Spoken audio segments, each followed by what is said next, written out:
Hello and welcome to Thursday Night Fading Suns. I am JM the GM, and what you may notice is that I am by myself tonight. As we announced earlier last week and mentioned on Tuesday, tonight will be a Fading Suns question and answer session. With me, the GM, we're giving the rest of the crew of the Oh Boy a night off, and we're going to just dive into this, and I'm very excited to do this question and answer session. So we've got a couple of questions and answers, we've got a couple of questions from the iconic patrons and members of the chat. Hopefully we'll be able to see all of you guys in the chat. I've got the chat up. I'm looking forward to just enjoying this time together and chatting about the game that we all love.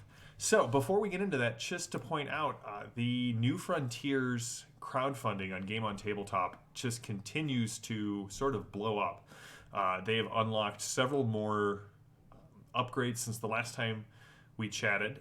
They've unlocked a Brother Battle playmat as a PDF. They've unlocked a print version of the Brother Battle playmat, the Armor of the Pancreator, and I do feel like Gemma will want to use that at the table. Possibly. Also, we have the St. Paulus Be With Us stretch goal that unlocked that gives a Charioteers style playmat as a PDF, and then I'm assuming we'll get to be a physical product as the crowdfunding advances. The next unlock is at $65,000, which is the Imperial Vault, which gives Reeves Guild character sheets, which I'm actually pretty excited about. And we're looking at that hitting that here in about $1,500, $1,452 to be exact for the next level up. And there's 5 days left in this, which is pretty exciting to see. So, welcome to chat. And Phantom, you did not miss it. Thank you for posting the crowdfunding link. Just check that out over there. And Alice, good to see you as well. Becca, good to see you. I'm assuming you will use this question and answer session to brutally steal secrets of the campaign going forward. And you know what? Tonight, I'll allow it. So our first question comes from Rookcat. Rookcat is a staunch and valued member of the chat and the iconic patronage. Hello, Rook, if you're out there. Good to see you. So the thoughts on the implications of the quest should the Oh Boy succeed. Now, if you are just tuning in tonight, first of all, welcome. Second of all, check out the backlog on YouTube on the Ulysses International channel. We've been running this Fading Suns campaign for about 3 years now. We're entering it into year 3. Yes, Jenny and Alice, Druid and Alamo, there will be secrets here. Feel free to ask all of your questions tonight. I will answer them as honestly as I can without spoiling things for the crew. So the crew is on this quest. They've uncovered this suppressed saint. The Saint Beatrice. There was a small automaton of the icon of Saint Virgil that has been leading them throughout, and they've sort of discovered what's going on. That Beatrice, kind of foreseeing in the far future that the stars were going to start to go out, laid the groundwork, as the Oh Boy believes, to reignite a star.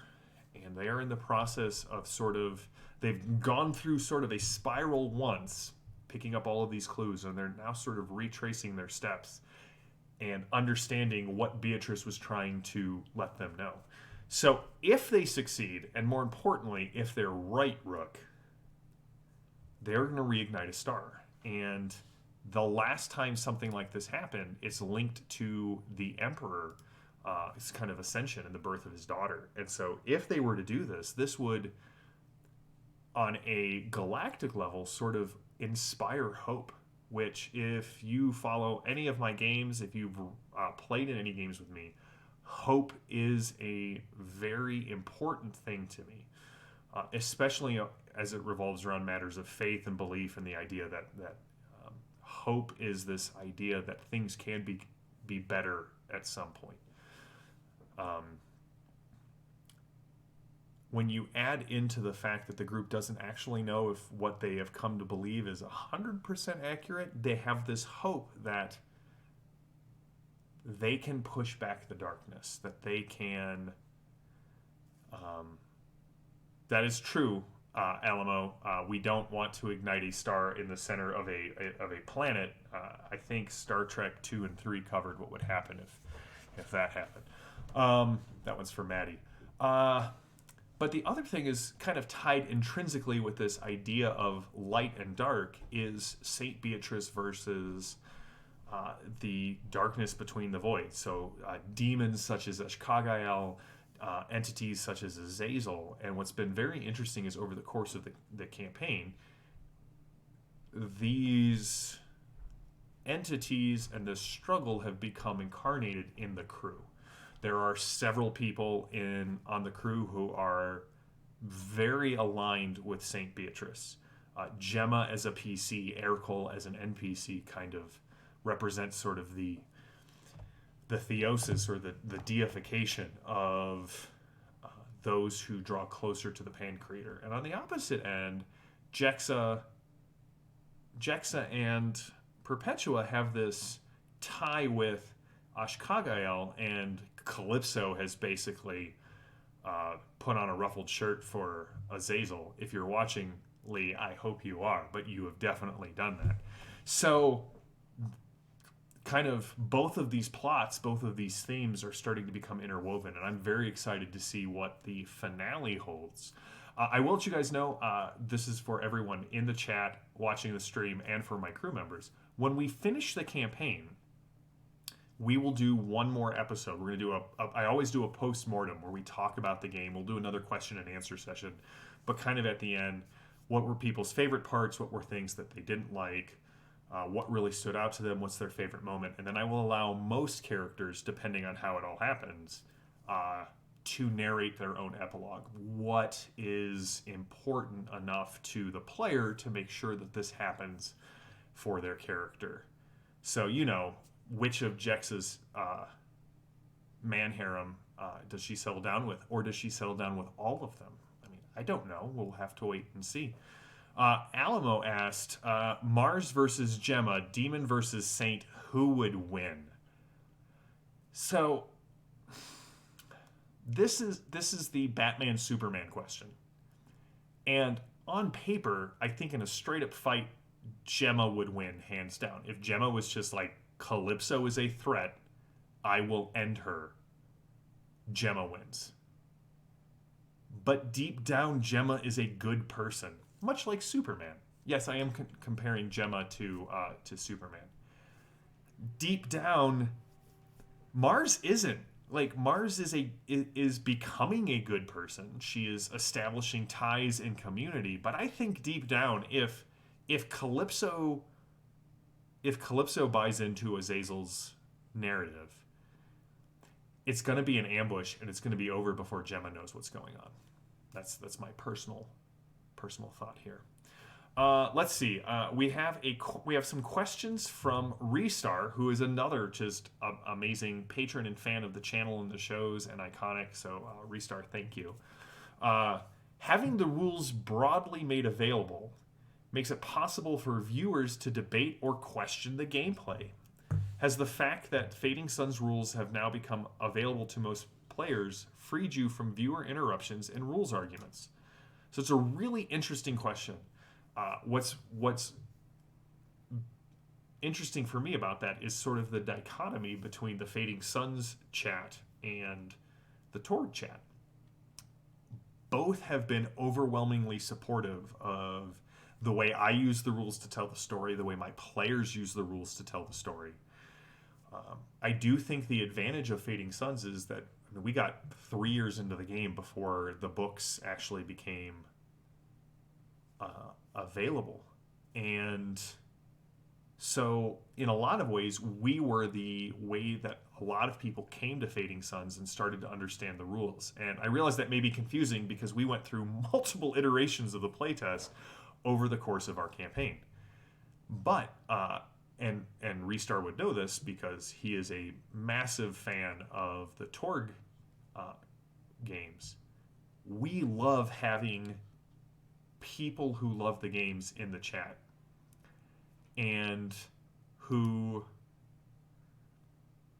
know the rules well enough that my players go to the chat all the time to ask questions about the rules on Tuesday night Torg's Day. They I go to when I have a question about the rules, if I don't want to slow the game down, I'll just toss it to the chat, and I love that about this. And I don't know that we've encountered that really in the Fading Suns game yet, but I'm hopeful that when we run our second Fading Suns campaign, that we're going to have that level of chat interaction. And again, I would say 99.9% of the interactions with Fading Suns and Torg fans on the channel have been overwhelmingly positive, and we really appreciate that. There's no, well, you guys really should be doing this, or you're dumb for not using X rule. Again, for the most part, everybody has been just very welcoming of us and the crew going forward. Right, I agree. Phantom of Truth pointed out that we would need Bill and Andrew in the chat. Like, we benefit from Greg. Greg Gordon is one of the Torg developers, and he is in the chat on Tuesday nights. So there was a moment where Lapis and I had a rules kerfuffle, and Greg graciously came down on my side, proving once and for all that when it comes to Torg decisions, I am right and Becca is wrong. Also, just huge thanks to Rookcat, who just did a subscription bomb on the channel. Rook, thank you so much. I hope you caught your question. I answered it earlier, and if not, after this, go check it out on YouTube. Phantom is in the chat, and Phantom is one of our moderators. Welcome to Phantom. Question for Lee, and so Calypso's not in chat tonight, I don't believe. So I will get this question answered for you, Phantom, but I know that Becca is in the chat, and maybe Becca can add to this. But this is a question for the crew. Seeing Jexa build a harem of guys, what does Calypso think about that? I would ask, what does Gemma think about that? What does Jexa think about that? Do you have any responses there, ladies? I don't see any new questions in the chat. Also, good to see everyone. Becca and Phantom and Rook and Alice and Jenny. You guys are it's great to see you here. Thank you so much for joining us. Let's see here. Restar also asked, has the quarantine amplified our interests? And I think that means in Fading Suns. It could mean in tabletop gaming. I will say, for all of us, we made the transition to doing the virtual games, I think, pretty easily. And I love the fact that our group we used gaming as a sanity valve. I started multiple games that were never streamed. We played through the first book of The Extinction Curse, the Pathfinder 2 adventure path with about being in a circus. I've run some playtests of Jackals. I ran some playtests of a new game I'm developing. And so I think that even when we came back to the crew of the Oh Boy, even though we weren't in person, there was this sense of continuity and friendship that was just wonderful to see during quarantine and COVID, and especially our connection with the fans deepened as we continued to stream during a very tough time. And I would say that I think I fell more in love with Fading Suns because I had more time on my hands, so I was constantly digging into Fading Suns and Torg rules, and went from this is fun to this is truly a system and a setting that I love digging into and I love expounding on. All right, so let's see here. Becca's question: where is Virgil, and how badly does the crew need him? I do want you to answer, Maddie. You should tell me what you think of Gemma's harem of himbos, is how I'm going to refer to it. But yeah, you have it's, one could say, Becca, that it is raining men. Hallelujah for Jexa. I think that so Virgil is very important to the story. He is not so important that the group could not move forward without him. What the group does know is that the guy who said he was an Inquisitor at the beach episodes is not. Francesco made some comments to that fact. So the question is, if Alexa turned herself into the Inquisition, did she turn herself into this fake Inquisitor? And if so, who is he and where is this all at? So, yeah.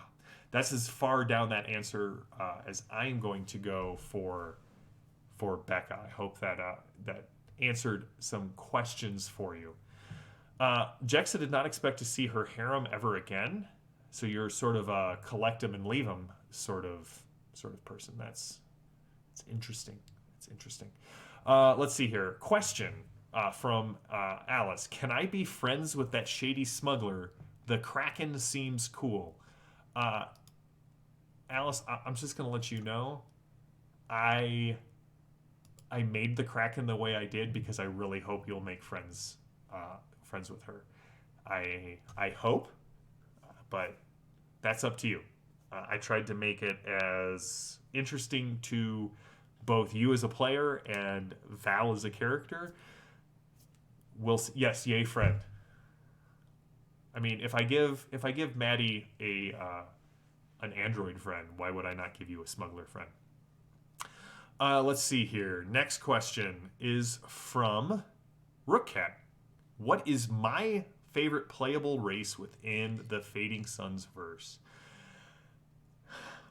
All right, so that's tough. I love humanity in Fading Suns, but I will also be honest that I really want to play a Vorox, but only one of the small ones that has 6 limbs, not one of the ones that Becca played with, 1,900,000 limbs. That's too many limbs to keep track of.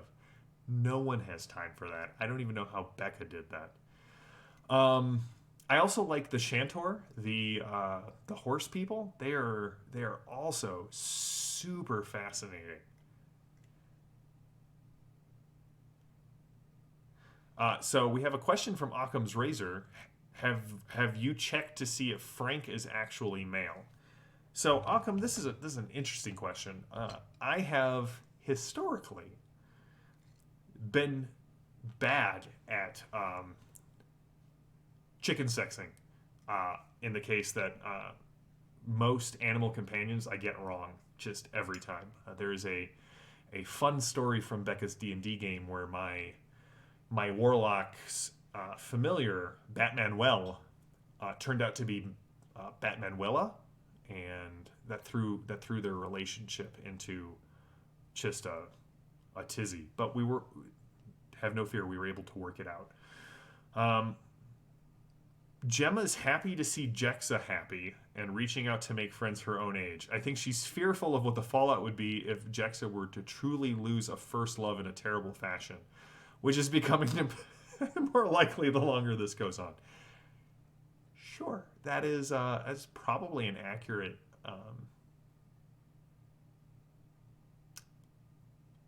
statement, I guess, of the state of the campaign. But again, my favorite science fiction writer for television in recent years is J. Michael Straczynski, and so hope and belief matter to me. I was highly influenced in this game by a number of different sources, Babylon 5 being one, Dante's Divine Comedy being another, my own personal research into the lives of the saints, which I hope is coming through, especially with how Gemma is dealing with things. Let's see here. I think I saw Occam's. This brings up a question about what they are walking into in his search for his flexible friend. That one we'll. Oh no, Restar's trapped at work. Are you in a glass cage of emotion? Oh, so that one wasn't from you, Occam. I had that as an old question, so I apologize for attributing. I got my sources wrong. Let's see here. All right, I think this one is from you, Occams, from our last question and answer. What is the group's experience with early exposure to first and second edition Fading Suns? Now, I may be speaking out of turn, but I believe that none of the group has had any experience with Fading Suns except for this version. I I was always aware of Fading Suns. I played the computer game, and I want to say there was a novel. I could be wrong. Occam, I'll let you tell me if I'm wrong on that. I never actually got to play second edition Fading Suns, although I had some of the books and used them pretty heavily in a Phase World game that I ran in college. Because I found Fading Suns to be far more interesting than the Phase World universe. But I ran a very bastardized version of it. So I don't know that the crew has much experience outside of the campaign we've been playing. And to that effect, I think they've done an amazing job with learning the system, learning the setting, buying into the story, leaving their mark on this campaign. When we first started the game off on the ill-fated Milan station, which if you have questions about what happened there, I'd be glad to share. I gave like 6 or 7 different plot threads, and Beatrice is the one that they followed. But I really wanted this Fading Suns campaign because it was the first time we'd streamed anything. It was the first time we were dealing with Fading Suns, and I really wanted to make sure that they were in a sandbox that they got to leave tracks and marks and sandcastles in. And I think we've done a pretty good job. There have been some great reveals by the cast and the crew that they thought up and came to me and were like, "Hey, can we do this?" And I was like, 100%. They've given me some background to work with, and then Operation Ravenwatch. That whole arc really just came from the fact that Maddie was interested in what else the Brother Battles were doing. And so when she went to look it up, I created this little throwaway thing thinking she would be interested and then walk away. And when she's like, "I need to be a part of this," it was amazing to kind of dive in and explore her relationship with other Battle Order members and the symbiotes and all of that.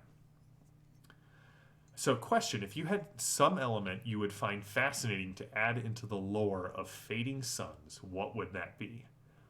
Whew, that's a good question. I'm going to toss this out to Becca and Maddie and Atlas. I don't know if there's anything you guys would want to see added in there.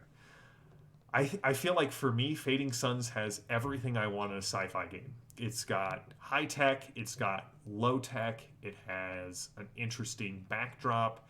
It takes elements from all of my favorite science fiction. I think if I had to, like, gun to my head, if I had to have something that I would want to see developed or expanded more, I'd want a Harry Selton character to come up with some sort of Enochian psycho history, like a mad prophet who's been toiling in the background to try and predict the future, and has come up with this thing that prophesies the end of the Empire and what happens then.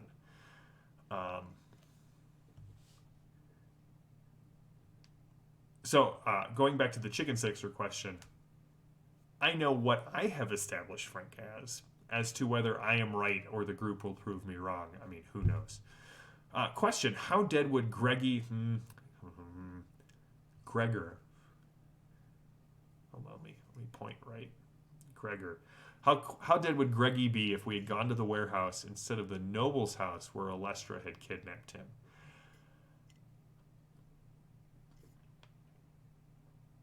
I mean, possibly more dead than he is right now. Possibly less. Who knows? I am a firm believer in the bell and charn, which says, you might be driven mad with the question, what if? So I may studiously avoid that one. And is there a computer game? There was a computer game, yes. So I don't know. Maybe Good Old Games has it. Hold on, let me see if I can.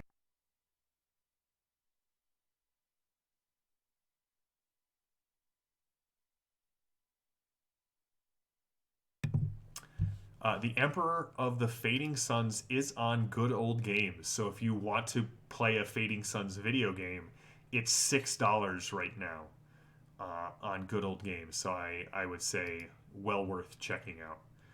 Does Gregor have a favorite food? He does. It is green chili burritos. They do not agree with him, and I'm assuming Calypso and the rest of the crew have banned it as a staple of interplanetary travel because no one really wants to be on the Oh Boy when Gregor has eaten green chili burritos. What is the success ratio? This is from Restart. Good to see you, Restart. The success ratio of plotting over analysis versus throw 2 grenades at it.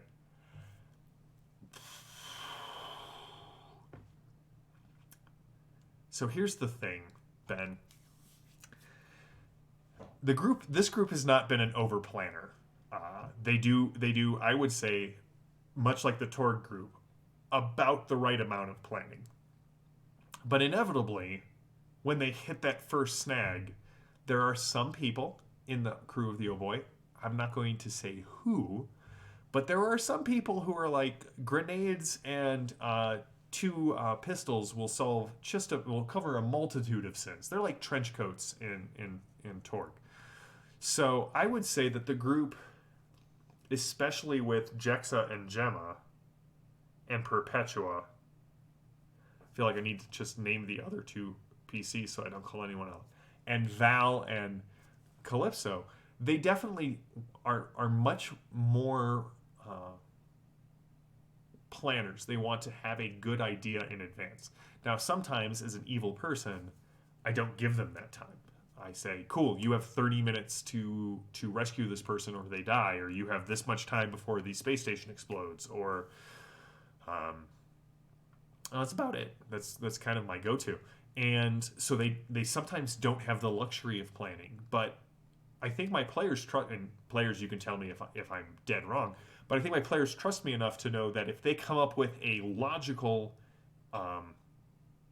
and reasonable plan, that I'm going to let the dice tell a story. And one of the nice things with Fading Suns is because of the way victory points and weird points work, you can make those critical rolls right when you need them.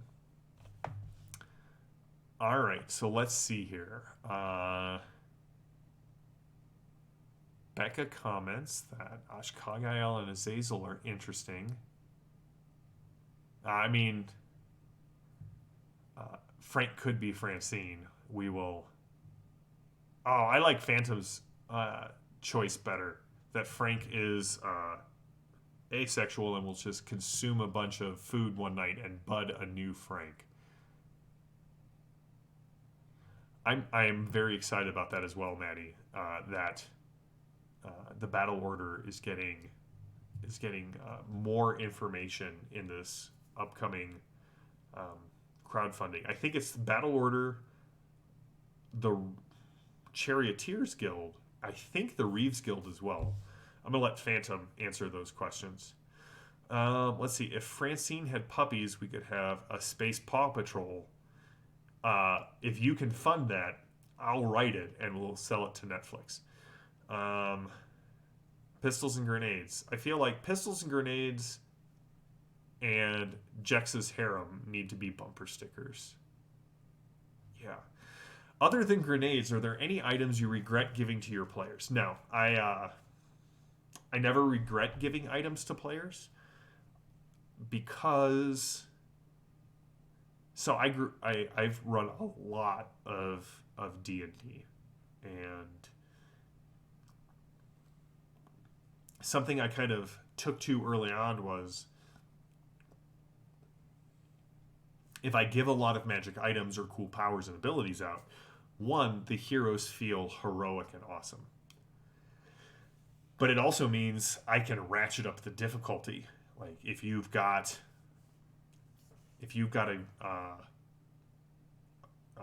a vibro sword, then I'm going to throw more E-shield people at you because you get the benefit from the vibro sword.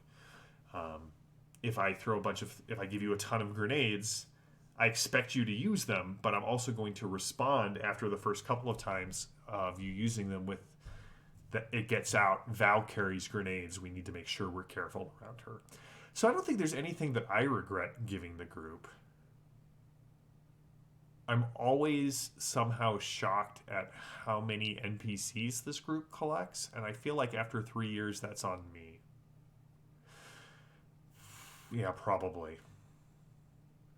Do you let outrageous and hilarious plans succeed or give out weird points? I am far more likely to give out weird points and then see what happens.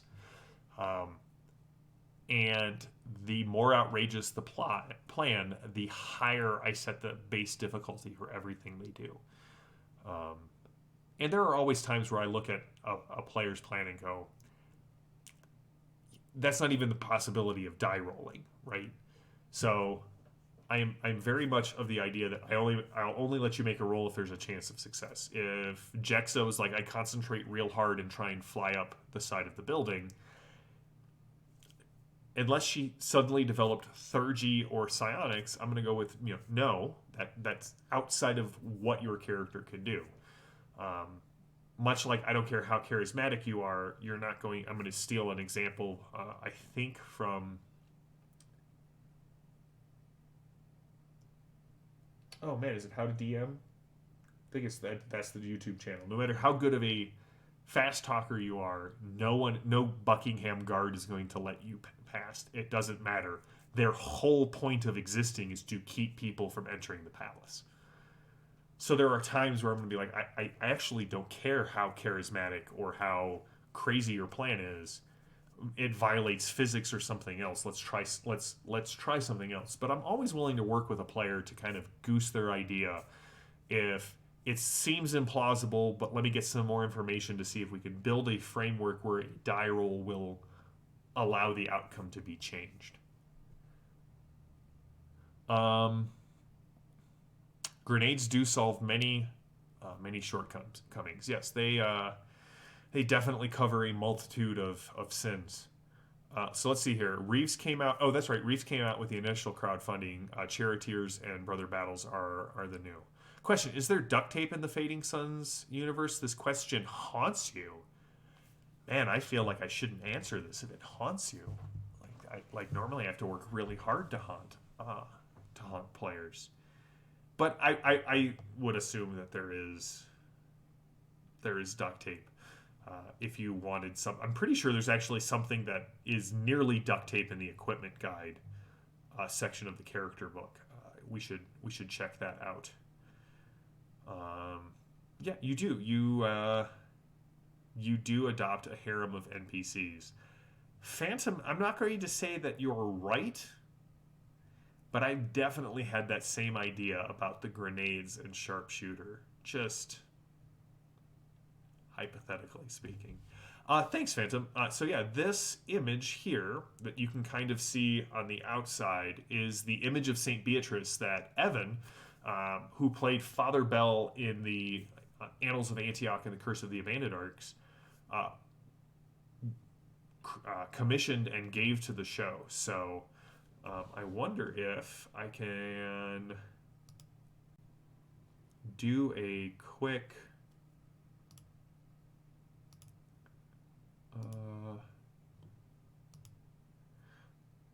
so that's the image of St. Beatrice that was commissioned for the campaign, and I feel like it encapsulates just so much of the lore that it's very clear to me that Evan has been paying very close attention to the descriptions of Beatrice and kind of how we have portrayed her in the game.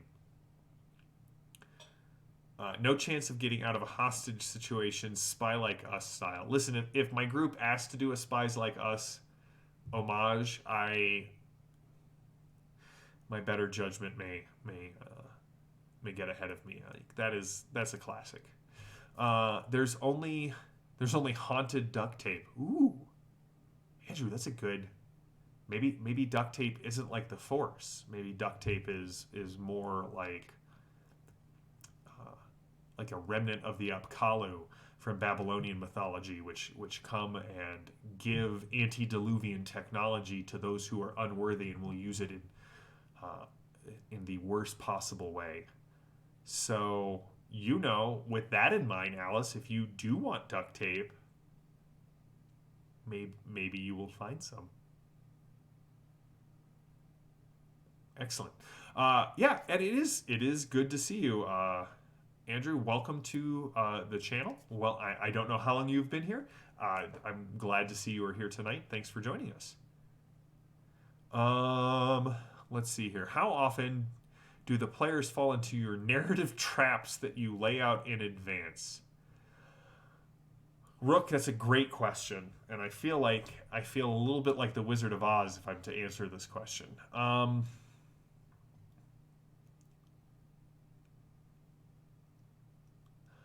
I typically have a really strong idea of where the session is going to start because I rewatch the episodes. I've planned out the arc, like the major beats of the arc, very loosely, so I have a good idea of the players that are involved, NPC wise, kind of what the narrative beats and themes that I want to kind of invoke in an arc. But I never am like, all right, here's point A, point B, point C, so on and so forth. So I would say about 20% of the time they waltz into a plot that I've planned, and that's usually when I plan a twist for the beginning or the end of the session. 80% of the time it's abductive reasoning when the players do something and I'm like, all right, I know all of this to be true about this planet. What is a likely outcome of this? So I would say that 80% of my job is just giving rope to the players and waiting for them to tie around the noose and waiting for that perfect opportunity to kind of pull back. Um, Duct taping grenades into one super grenade is not a necessity. Listen, it may not be a necessity, but and I don't want to speak for Val, so Val, you can let me know. But I think that is on the bucket list for Val to make something that they can write on their character sheet, super grenade, and then just go from there.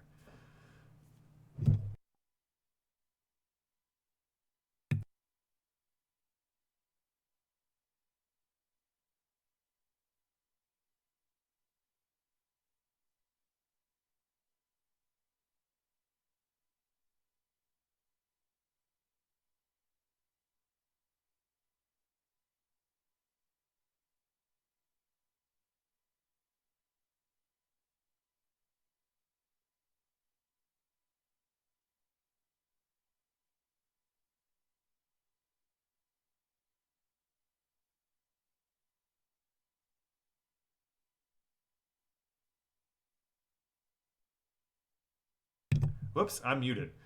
So let's see here. I had to cough and I forgot to unmute. So did the oh boy get anywhere with the floor plan? The crew get anywhere with the floor plan of the oh boy they discussed after the Byzantium Segundus episode?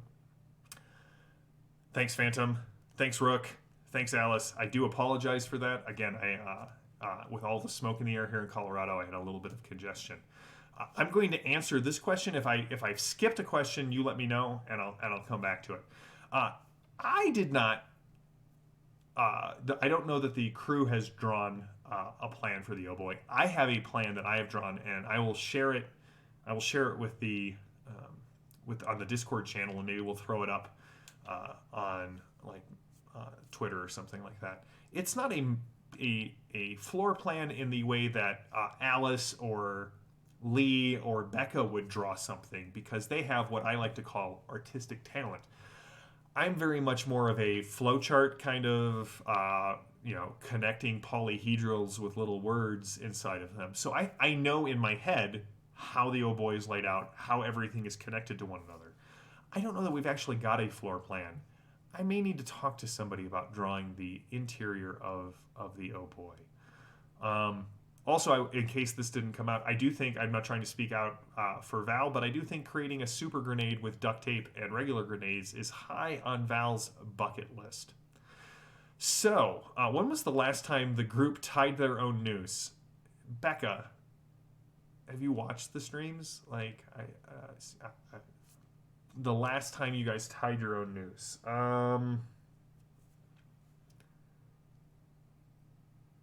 That's a good question. Well, next week we'll see how that all plays out. I mean, Val, you got a point. Every week, maybe. Poor Kane. no los dos. Why not both? I think they do a really good job of recognizing when they're in over their heads and having to take a step back and get out of there. I also think Gemma's. Hey, I know you're in the chat, Maddie. What's that perk that Gemma has where the first time an act she drops to zero, she stands back up? Because that has been clutch in so many bad situations where Gemma takes it on the chin to prove how bad the situation is and then stands back up and is able to fight her way out.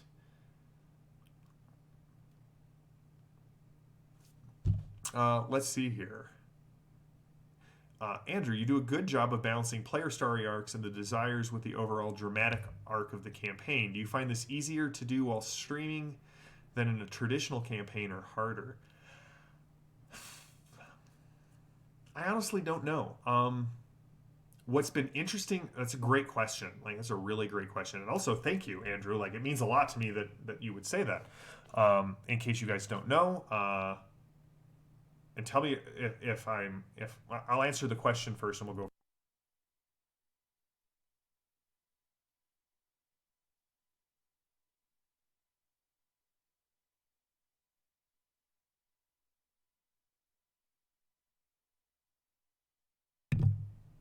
What's been the most interesting part of running the games on the stream is going to the 2 hour, like hour and a half to 2 hour time frame, and trying to end those in a narratively satisfying fashion.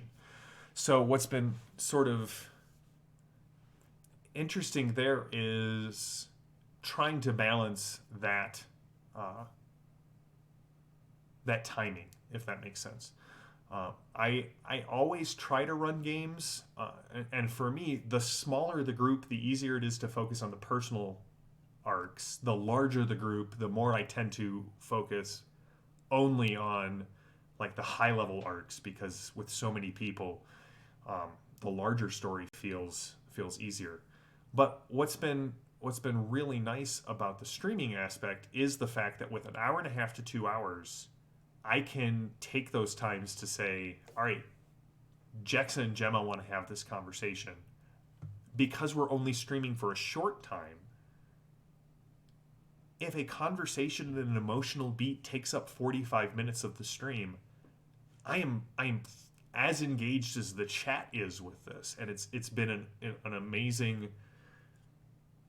The personal arcs of the game have been an amazing way for me to go to feel like I'm involved and to be able to just sit back and enjoy the story that my players are telling as much as the chat is enjoying the game that we're telling.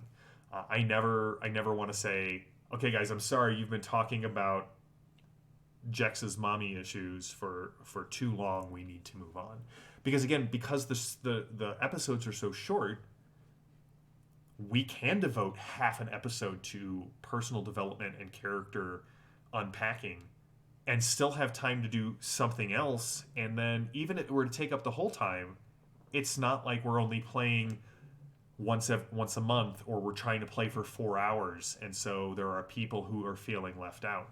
So I think talking all around that, Andrew, I like the streaming, and I think it's very conducive to balancing the two.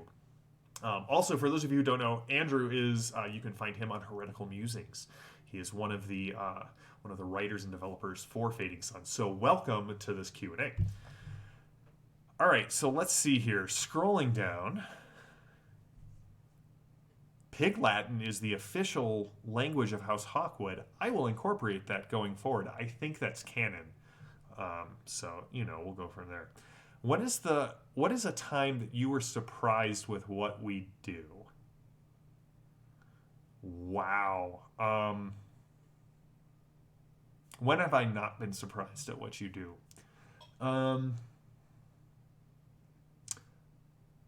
The moment where the reactions to everyone when the reveal of Jex's parentage, the surprising fallout of that was very interesting. I've been in other groups who would have just been like, well, that's the answer and we're going from there. But then watching the crew sort of, well, if this is true, crap, that means Gregor is going to be a stepfather. Wait a second, that makes Lucia sort of an adopted grandmother, and like all of these fallouts have just been delightful. Maddie and Becca at the table tend to share a lot of notes and do a lot of plotting. So usually I'm on my guard when I see a lot of notes passing back and forth. There have been plenty of times that I've built up an NPC and like written out kind of his villainous soliloquy only to have Calypso put a bullet in his head before he can open his mouth. That's also very surprising for me.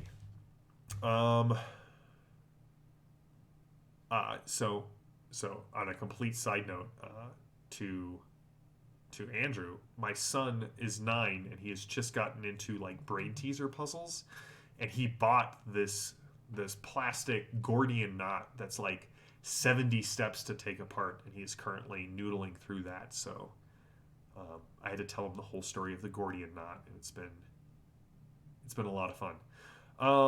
Yes, Deliverance is the perk. If you are playing a battle order, both Maddie and I would give that perk 5 reignited stars. Any chance of another Halloween episode again? I think so, and I think that it'll either we may take a step away for the Halloween episode and do something fun in the Fading Suns universe, or I may ask Becca to reprise her Halloween GM crown, because that episode was just spectacular. How many times have there been real crying at the table? There have been at least five moments that I can think of where there were like actual tears.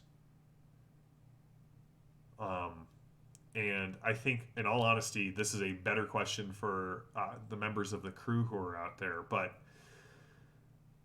things that come to my mind, there was not a dry eye on the stream in person, or I think I'm going to go out on a limb and say, or even on chat, when Father Bell and the rest of the group made their sacrifice for Perpetua to get away. I think a lot of the interactions between Jexa and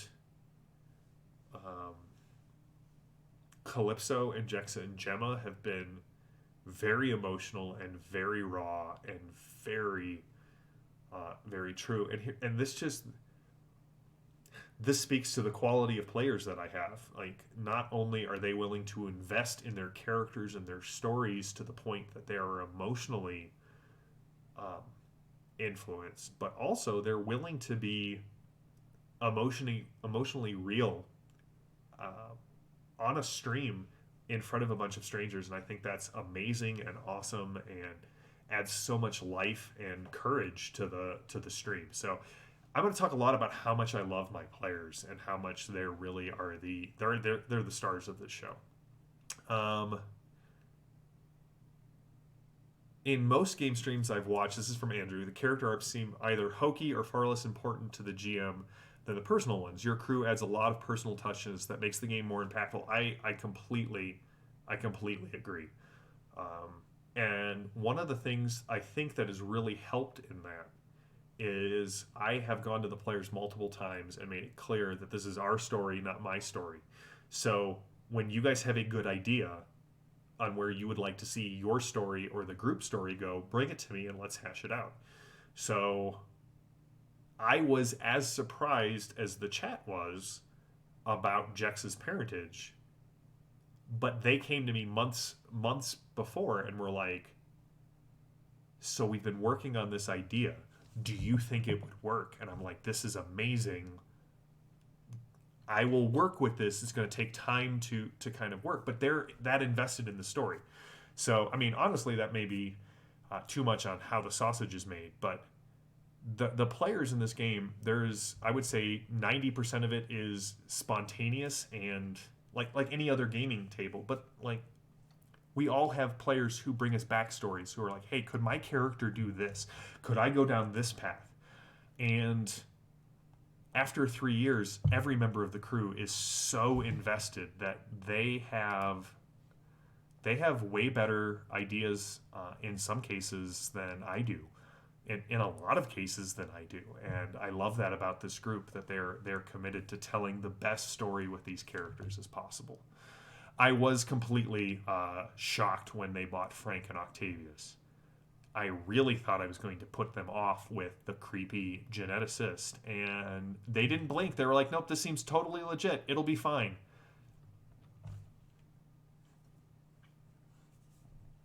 Oh, hey, Occam's Razor is reminding the crew you still have more genetic samples to gather for a certain creepy pet shop owner. That is true. All right, rest in peace, Father Bell. I will mention that there is a definite possibility of a um, one with the Pan Creator, Father Bell, making a guest appearance before the campaign is over. So I will drop that little teaser. Oh man, the final boss battle is Frank versus Octavius. The only way I could feel like that would be even better is if we could actually like craft a Street Fighter style game, and the final battle is Gemma and Calypso playing Street Fighter in front of the group using Frank and Octavius, and that would decide the whole campaign. If we could whip that up, in post, that would just be amazing. Let's see. In my earlier notes, I meant character arts seem far less important. No, I was tracking with you there. I'm tracking. Alestra and Calypso owned those genetic samples, and Alestra was violently blown apart by grenades. But that's another one of the interesting things that has come out in this campaign, and I think the chat picked up on it. It was amazing that Alestra made her return as an NPC, did all of these evil and horrible things to the two PCs who didn't know who she was and didn't care. And for me, it would have been really easy to kind of fudge that and move some NPCs around. But to me, it felt like a living world. Sometimes you do get to face the villain of your story, and sometimes they go down off screen with a bunch of people who don't know and don't care, but are still trying to get the job done.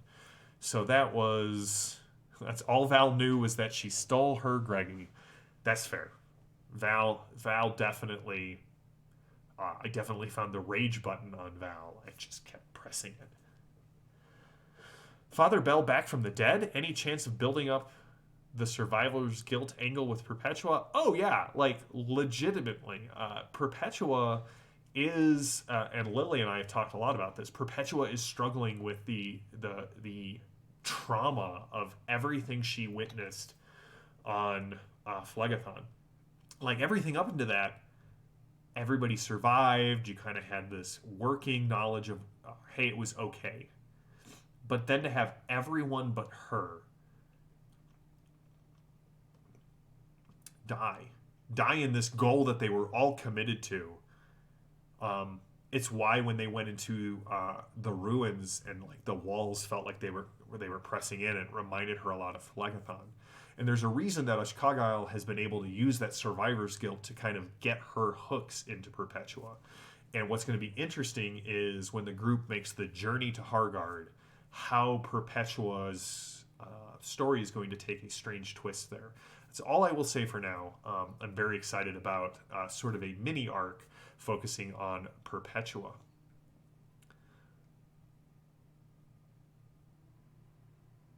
I would love to see Calypso explain that to the pet shop owner as well.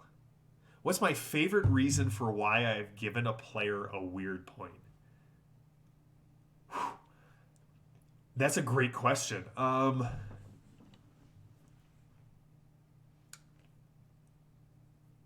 usually give the chat weird points when they make me laugh.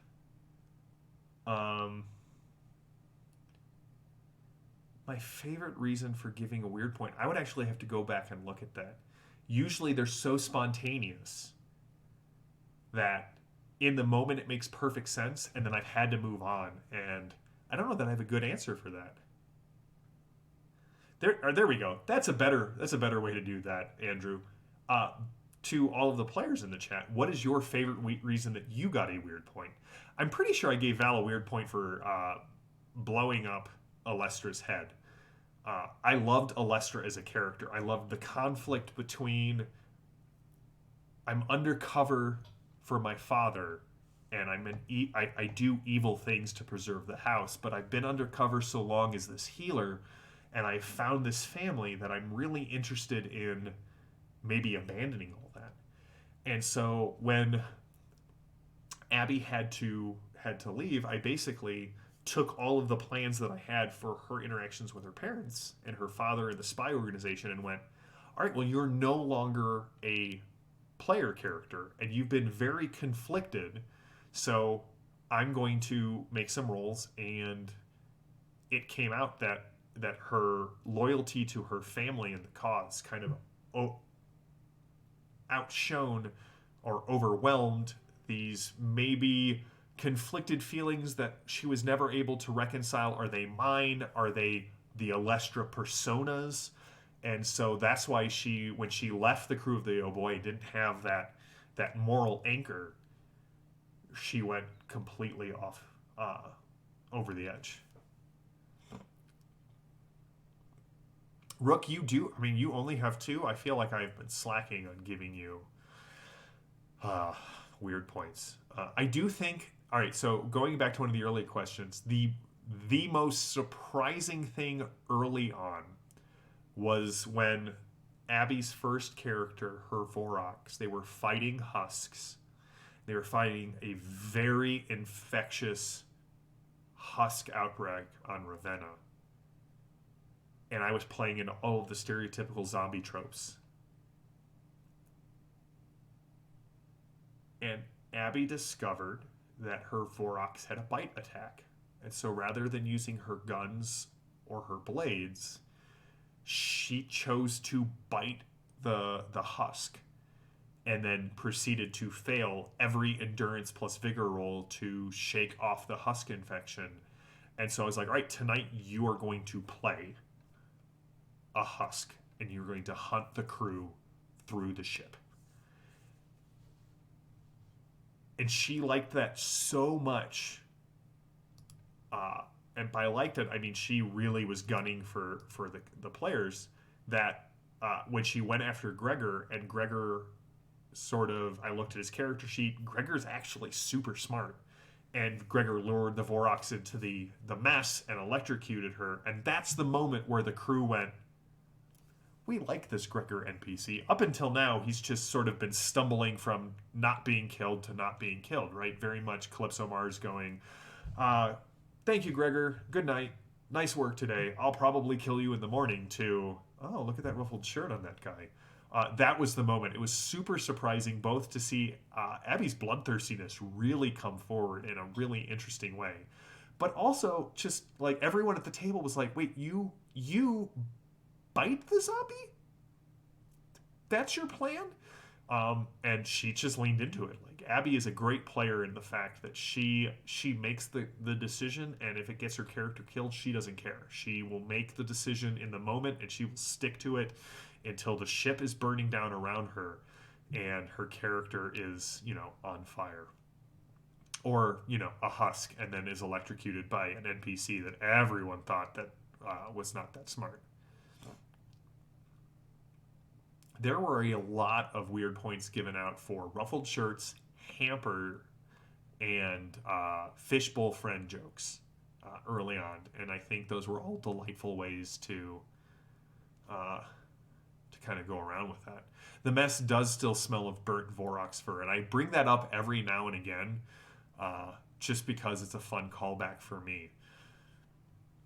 Gregor is still kind of stumbling from not being killed to not being killed. He is definitely your I have called him the Dudesel in distress from very early on, and I kind of love the fact that the group's in love with Gregor, right? It was the killing of the Vorox, and then when they made it to Limbus, and Gregor just threw himself into kind of helping the people of Limbus get their generators working with Jexa, and then also the chaperoning I feel like that was another key Gregor moment that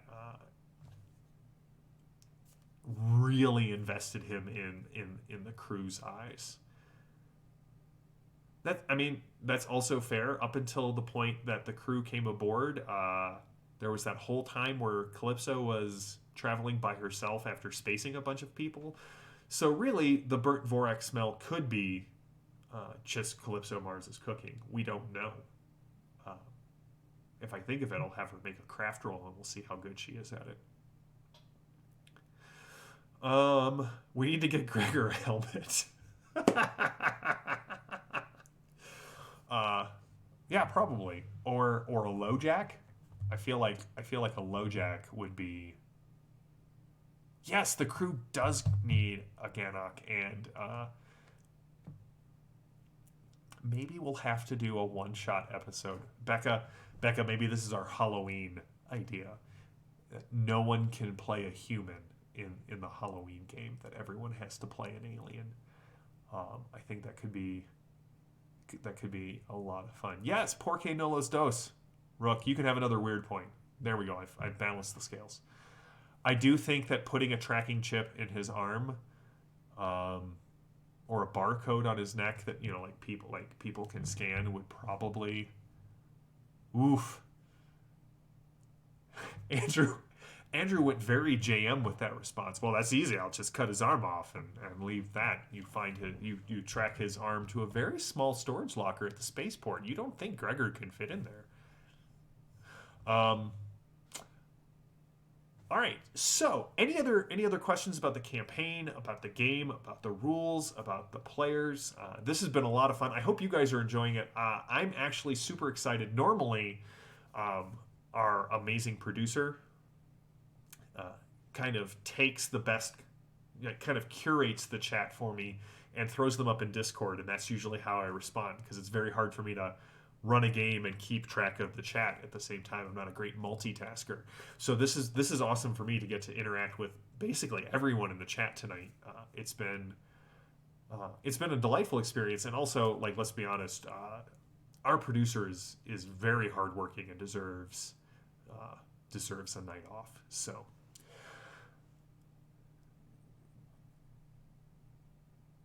So Occam has volunteered as tribute for our Halloween game. I like it.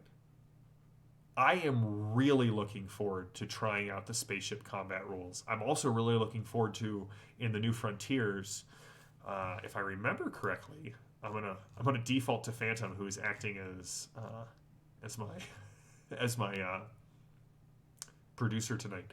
Thank you, Phantom. You can have a weird point as well. I believe we're gonna get the Society of St. Paulus's Field Guide to Spacecraft in the new crowdfunding, and I'm really looking forward to looking through the spacecraft deck plans.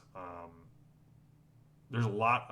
Fading Suns, the first crowdfunding is done, but they are not done with the game line, and it's going to be vibrant and just chocked full of amazing things. Yes, JD is amazing. If you think of it, send out a shout to her next week in the chat and just tell her how amazing she is. Because she is. We could not do this without her. You can't tell, but there's like 6 fires just going on off screen right now that I am attempting to put out with my mind that normally JD would take care of. Oh man, Rook, I think you and I could be producers. We just need a musical that's bad enough to fail. We'll have to come up with one. So, all right, well, I think that brings us to the end of this Q&A. Again, let me stress a lot. Like, yes, I have put a lot of time and research into the themes and the NPCs and the twists from week to week. But my players they do 80% of the hard lifting of this campaign. They have made such interesting and vibrant characters that it's very easy to hang a plot off of, Gemma's massive shoulders, or Jex's metallic arm, or Val's gun belt, or grenade belt, I guess. So this has been one of the best games that I have run in my time as a GM, and I am very grateful to be able to do this with them. Especially, like, I guess, kind of a behind-the-scenes thing. Maddie didn't make Gemma. We were starting to play, and Maddie originally wasn't available to play on Thursday nights. And so the original crew was the Vorox, whose name I actually don't even remember anymore. I'm so sorry, Abby, if you're watching. I do remember how they died, if that helps. And Calypso and Jexa. That was my original crew, were those three. And then Maddie was like, hey, I can make it tonight, and I may be able to play more often. Can I play? And I was like, sure. Like, what does the group need? I'm like, hey, I want to see how Brother Battles work. I'm going to make you this Knight of the Church. And Maddie plays in a lot of my games, and tanks are not something she normally plays. She doesn't play the big bruiser character. And so the fact that I gave her a pre-made character and basically outlined who Gemma was, and this is where Maddie took her, is frankly just amazing to watch. Springtime for Hiram and Severus. Winter for Hargard. And I feel like I can come up with that. All right, so apparently we're going to try and do a musical episode before the campaign wraps up. Good luck to my players, and I hope you are good at spontaneous poetry. I do think that would be fun. I don't know how I would ever pull that off, but if we could, it would be magnificent. All right. I hope all the PCs have sonic resistance. So that's actually one thing that I feel like if I were to start the campaign over again, the three things that I feel like I have let slide rules-wise, I'm trying to do more with states to show how states work, because they're a really interesting way of doing kind of conditions in Fading Suns. Technosis hasn't come up very often outside of the beginning of the game, so I'd like to lean into Technosis some more in our next campaign, and then more things like Starship Combat and how that plays out, and maybe really start pulling in more Theurgy and Antinomist, sorcery and psionics. I think that when we first came to Fading Suns, in addition to balancing the campaign, I was trying to learn the rules from the playtest document. And I think Maddie showed you in our unboxing video what we were using, these massive 3-inch binders with just printed out copies. Fading Suns has a lot of great rules, and I feel like those are the three that I'm like, all right, next time I want to focus more. The third one being proofing. Like, proofing is a great example of, hey, if your armor isn't proofed against the attack that's coming at you, your armor doesn't work as well. And so there have been times I remember it, but it's one of those easy things for me to forget. And so I'm kind of reworking my cheat sheet for the last couple of arcs on what I want to showcase in the rules and move forward for that. So, all right. Well, everyone, thank you all for joining us. Andrew, thank you for joining us. I know you've been in the chat hopefully a couple of times before. I've seen you for the first time tonight, so it's great to have you here. And yeah, I do think that part of being not just a good GM, but also a good how do I want to put this, ambassador for Fading Suns is going, okay, here are the other rules that exist here, and let me find ways to showcase them. So, great questions from everyone. I hope you guys enjoyed this Q&A, and I hope you will tune in next week for the Assault team as Calypso Mars and some of the members of the Boii and the and Squad try to end Orlaton's interference in their lives once and for all. So until then, check out all the other great shows on the Ulysses International channel. Check out Heretical Musings with Bill and Andrew as they talk more about Fading Suns. If you like what we do here, they're going to go so much more in depth, and you're going to get so many more just great commentary and answers. I highly recommend that. Also, come join us on Torg's Day. Tuesday night, we run the Torg Eternity game, The Horsemen, which we've had some amazingly fun episodes. And if you like the chat in Fading Suns, I promise you will like the chat in the Torg stream. Also, if you like Fading Suns, please go check out the crowdfunding on Game on Tabletop. They are constantly unlocking new add-on levels, and the campaign just keeps growing. It's alive for 5 more days. We will give you a final report on Tuesday when we do our next Torg stream. So thank you all for showing up. Thank you all for your questions. Thank you for participating in this. Occam, Andrew, Rook, Phantom, Maddie, Becca, Alice, Jenny. This has just been amazing. And I will see you all on Tuesday for more Torg. Until then, stay safe, stay healthy, and stay gaming. I'm JM the GM, and we'll see you in a week.